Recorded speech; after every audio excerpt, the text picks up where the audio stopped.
राजेश पिछले शनिवार को अपने घर गए थे, लेकिन तेज बुखार के कारण वह सोमवार को वापस नहीं लौटे। आज का पूरा दिन उन्होंने मेरे साथ गुजारने का वादा किया था। अपने जन्मदिन पर उनसे न मिलकर मेरा मन सचमुच बहुत दुखी होता। राजेश को अपने प्रेमी के रूप में स्वीकार किए मुझे करीब 2 साल बीत चुके हैं। उनके दोनों बेटों सोनू और मोनू व पत्नी सरोज से आज मैं पहली बार मिलूंगी। राजेश के घर जाने से एक दिन पहले हमारे बीच जो वार्तालाप हुआ था वह रास्ते भर मेरे जेहन में गूंजता रहा। मैं शादी करके घर बसाना चाहती हूँ, माँ बनना चाहती हूँ।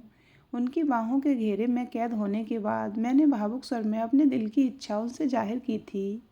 कोई उपयुक्त साथी ढूंढ लिया है। उन्होंने मुझे शरारती अंदाज में मुस्कुराते हुए छेड़ा।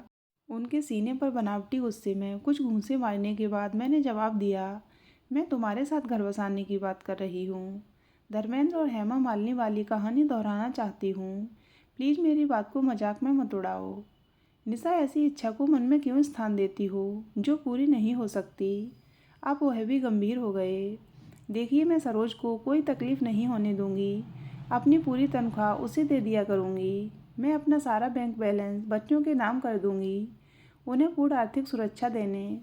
उन्होंने मेरे मुंह पर हाथ रखा और उदास लहजे में बोले, तुम समझती क्यों नहीं कि सरोज को तलाक नहीं दिया जा सकता? मैं चाहूँ भी तो ऐसा करना मेरे लिए संभव नहीं। पर क्यों? मैंने तड़प कर पूछा। तुम सरोज को जानती होती तो यह सवाल न पूछती। मैं अपने अकेलेपन को जानने लगी हूँ। पहले मैंने सारी ज़िंदगी अकेले रहने का मन बना लिया था, पर अब सब डावाडोल हो गया है। तुम मुझे सरोज से ज़्यादा चाहते हो? हाँ, चाहता हूँ, उन्होंने बेझिझक जवाब दिया था। तब उसे छोड़कर तुम मेरे हो जाओ। उनके सीने से लिपटकर मैंने अपनी इच्छा दोहरा दी। निशा, तुम मेरे बच्चे की माँ बनना चाहती हो तो बनो। अगर अकेली माँ बनकर समाज में रहने का साहस तुम में है तो मैं हर कदम पर तुम्हारा साथ दूंगा। बस तुम सरोज से तलाक लेने की जिद मत करो, प्लीज़। मेरे लिए यह संभव नहीं होगा। उनकी आंखों में आंसू झिलमिलाते देख मैं खामोश हो गई। सरोज के बारे में राजेश ने मुझे थोड़ी सी जानकारी दे रखी थी। बचपन में माता पिता के गुजर जाने के कारण उसे उसके मामा ने पाला था। 8वीं तक शिक्षा पाई थी। रंग सांवला और चेहरा मोहरा साधारण सा था। वह एक कुशल गृहिणी थी। अपने दोनों बेटों में उसकी जान बसती थी। घर गृहस्थी के संचालन को लेकर राजेश ने उसके प्रति कभी कोई शिकायत मुंह से नहीं निकाली थी। सरोज से मुलाकात करने का यह अवसर चूकना मुझे उचित नहीं लगा, इसलिए उनके घर जाने का निर्णय लेने में मुझे ज़्यादा कठिनाई नहीं हुई।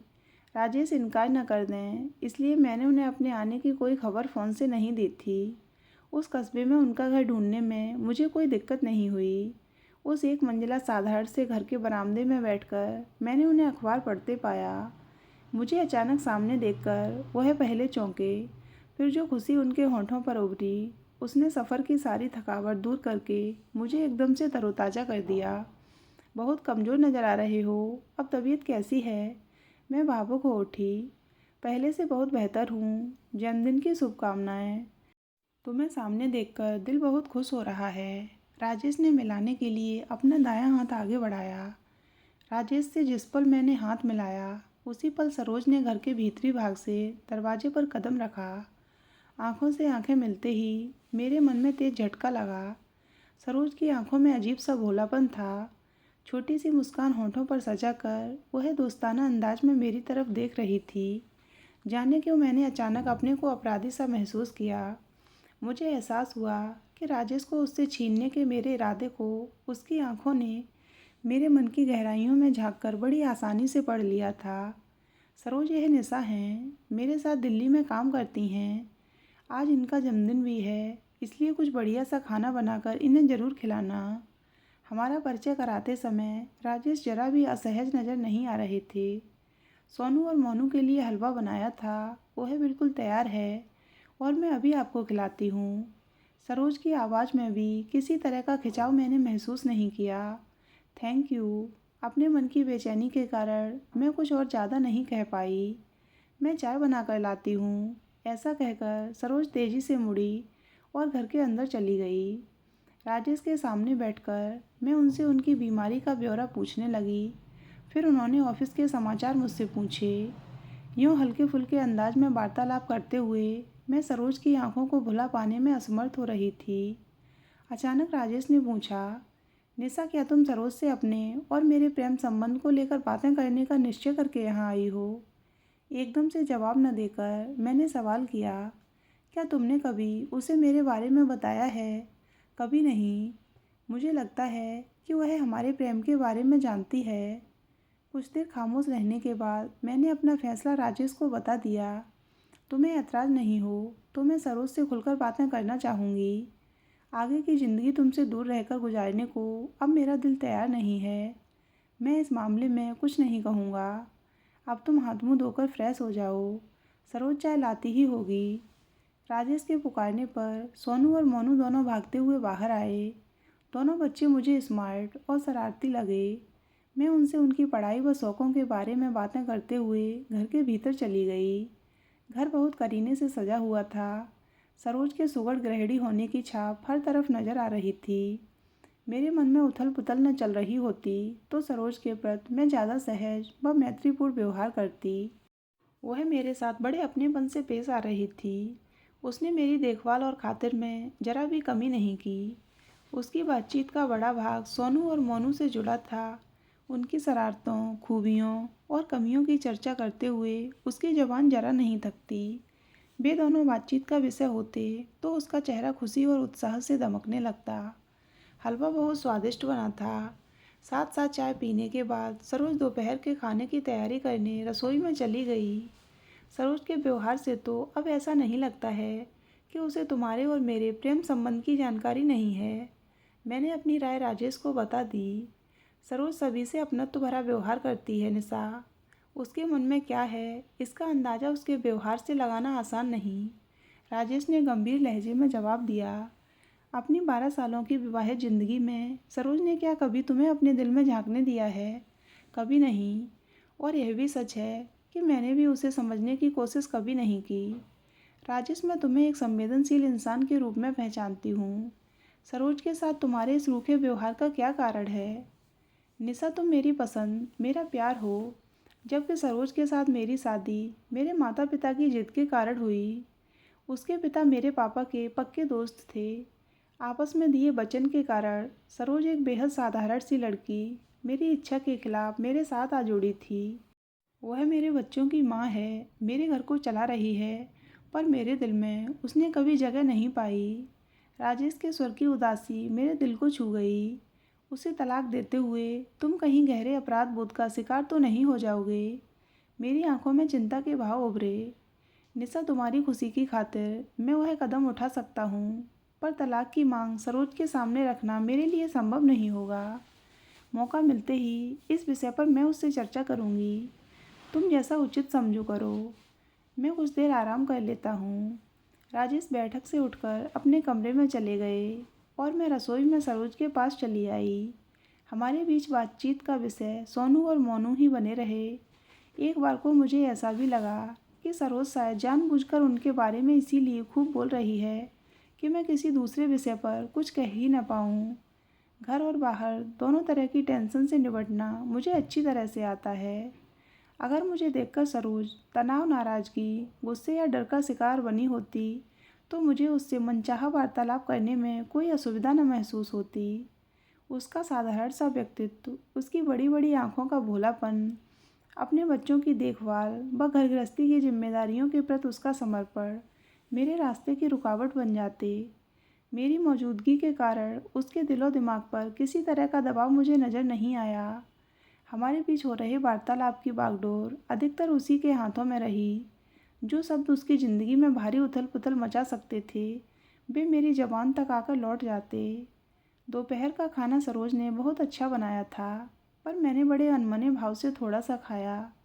राजेश मेरे हाव भाव को नोट कर रहे थे, पर मुंह से कुछ नहीं बोले। अपने बेटों को प्यार से खाना खिलाने में व्यस्त सरोज हम दोनों के दिल में मची हलचल से शायद पूरी तरह अनजान थी। कुछ देर आराम करने के बाद हम सब पास के पार्क में घूमने चले गए। सोनू और मोनू झूलों में झूलने लगे। राजेश एक बेंच पर लेटे और धूप का आनंद आंखें मूंद कर लेने लगे। आइए हम दोनों पार्क में घूमें। आपस में खुलकर बातें करने का इससे बढ़िया मौका शायद आगे न मिले। सरोज के मुंह से निकले इन शब्दों को सुनकर मैं मन ही मन चौंक पड़ी। उसकी भोली सी आंखों में झांककर अपने को उलझन का शिकार बनने से मैंने खुद को इस बार बचाया और गंभीर लहजे में बोली, सरोज, मैं सचमुच तुमसे कुछ ज़रूरी बातें खुलकर करने के लिए ही यहाँ आई हूँ। आपकी ऐसी इच्छा का अंदाज़ा मुझे हो चुका है। एक उदास सी मुस्कान उसके होठों पर उभर कर लुप्त हो गई। क्या तुम जानती हो कि मैं राजेश से बहुत प्रेम करती हूँ। प्रेम को आंखों में पढ़ लेना ज़्यादा कठिन काम नहीं है निशा जी। तुम मुझसे नाराज़ मत होना, क्योंकि मैं अपने दिल के हाथों मजबूर हूँ। मैं आपसे नाराज़ नहीं हूँ। सच तो यह है कि मैंने इस बारे में सोच विचार किया ही नहीं है। मैं तो एक ही बात पूछना चाहूँगी। सरोज ने इतना कहकर अपनी भोली आंखें मेरे चेहरे पर जमा दीं तो मैं मन में बेचैनी महसूस करने लगी। पूछो, क्या पूछना है? मैंने दबी सी आवाज़ में उससे कहा। वह 14 में से 12 दिन आपके साथ रहते हैं, फिर भी आप खुश और संतुष्ट क्यों नहीं हैं? मेरे हिस्से के 2 दिन छीनकर आपको कौन सा खजाना मिल जाएगा? तुम्हारे उन 2 दिनों के कारण मैं राजेश के साथ अपना घर नहीं बसा सकती हूँ, अपनी मांग में सिंदूर नहीं भर सकती हूँ। मैंने चिढ़े से लहजे में जवाब दिया, मांग के सिंदूर का महत्व और उसकी ताकत मुझसे ज़्यादा कौन समझेगा? उसके होठों पर उभरी व्यंग भरी मुस्कान ने मेरे अपराध बोध को और भी बढ़ा दिया। राजेश सिर्फ मुझे प्यार करते हैं सरोज। हम तुम्हें कभी आर्थिक परेशानियों का सामना नहीं करने देंगे, पर तुम्हें उन्हें तलाक देना ही होगा। मैंने कोशिश करके अपनी आवाज़ मजबूत कर ली। तलाक लेने के बारे में वह क्या कहते हैं? कुछ देर खामोश रहकर सरोज ने पूछा, तुम राजी हो तो उन्हें कोई ऐतराज़ नहीं है। मुझे तलाक लेने देने की कोई ज़रूरत महसूस नहीं होती है निशा जी। इस बारे में फ़ैसला भी उन्हीं को करना होगा।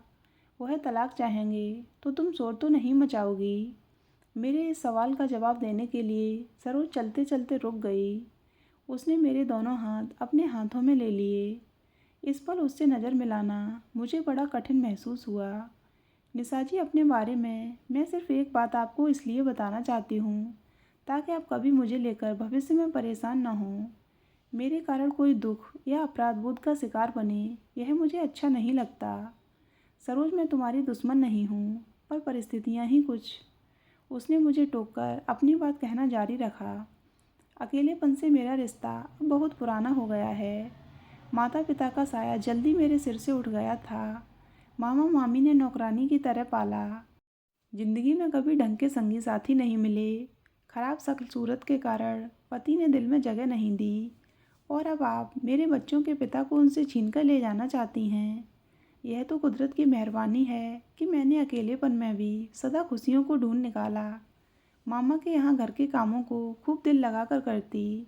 दोस्त नहीं मिले तो मिट्टी के खिलौनों, गुड़िया और भेड़ बकरियों को अपना साथी मान लिया। ससुराल में सास ससुर की खूब सेवा कर उनके आशीर्वाद पाती रही। अब सोनू मोनू के साथ मैं बहुत सुखी और संतुष्ट हूँ। मेरे अपनों ने और समाज ने कभी मेरी खुशियों की फिक्र नहीं की। अपने अकेलेपन को स्वीकार करके मैंने खुद अपनी खुशियाँ पाई हैं और मैं उन्हें विश्वसनीय मानती हूँ। उदासी, निराशा, दुख, तनाव और चिंताएं मेरे अकेलेपन से न कभी जुड़ी हैं और न जुड़ पाएंगी। मेरी ज़िंदगी में जो भी घटेगा उसका सामना करने को मैं तैयार हूँ। मैं चाहकर भी कुछ नहीं बोल पाई। राजेश ठीक ही कहते थे कि सरोज से तलाक के बारे में चर्चा करना असंभव था। बिल्कुल ऐसा ही अब मैं महसूस कर रही थी। सरोज के लिए मेरे मन में इस समय सहानुभूति से कहीं ज़्यादा गहरे भाव मौजूद थे। मेरा मन उसे गले लगाकर उसकी पीठ थपथपाने का किया, और ऐसा ही मैंने किया भी। उसका हाथ पकड़कर मैं राजेश की तरफ चल पड़ी। मेरे मुंह से एक शब्द भी नहीं निकला, पर मन में बहुत कुछ चल रहा था। सरोज से कुछ छीनना किसी भोले बच्चे को धोखा देने जैसा होगा। अपने अकेलेपन से जुड़ी ऊब, तनाव व उदासी को दूर करने के लिए मुझे सरोज से सीख लेनी चाहिए। उसकी घर गृहस्थी का संतुलन नष्ट करके अपनी घर गृहस्थी की नींव मैं नहीं डालूंगी। अपनी ज़िंदगी और राजेश से अपने प्रेम संबंध के बारे में मुझे नई दृष्टि से सोचना होगा। यही सब कुछ सोचते हुए मैंने साफ महसूस किया कि मैं पूरी तरह से तनाव मुक्त हो भविष्य के प्रति जोश, उत्साह और आशा प्रदान करने वाली नई तरह की ऊर्जा से भर गई हूँ। तो दोस्तों, अगर आपको ये कहानी अच्छी लगी हो तो वीडियो को लाइक करें और हमारे चैनल को सब्सक्राइब करें।